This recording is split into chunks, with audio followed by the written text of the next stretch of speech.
কষবি নাকি? আয় ঠিক আছে।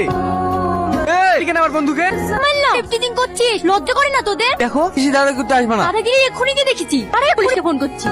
এই তুই ওদেরকে চিনিস? না জানো দিদি, সেদিনকে ওরা আমাকে এইভাবে ডিস্টার্ব করছিল। বসো না দিদি, আবার অন্য কেউ বসে পড়বে। এভাবে ভয় পেলে হবে? বলতে পারিস নে? বাড়ি কোথায় তোর? কাঞ্চনতলা। একটা কথা বলবো দিদি? হ্যাঁ বল। তোমাকে দেখে মনে হয় না তুমি এত কেন? তোতে গেলে কেমন হতে হয়? তোকে বলতেই হবে। না না আমার দ্বারা হবে না। দেখ মশাগুলো এইভাবে তাকে দেখে দেখছি। তোকে প্রপোজ করার আগে নাহলে কিন্তু পরে হাতের চেষ্টা করলে ফেরাতে পারছি। ভয় আমার। এই শোন, বলেন। পিছন পিছন আসছি কেনে?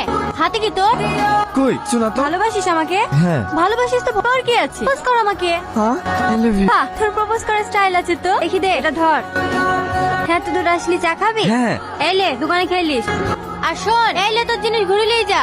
শুধু ডানটা যে। ওই ডানটাতে আবার যেদিন ফুটাতে পারবি সেদিন আসিস। হ্যাঁ বল ছুটকি, কেমন আছিস? ভালো আছি। ভালো আছি দিদি? হ্যাঁ ভালো আছি। কালকে আমার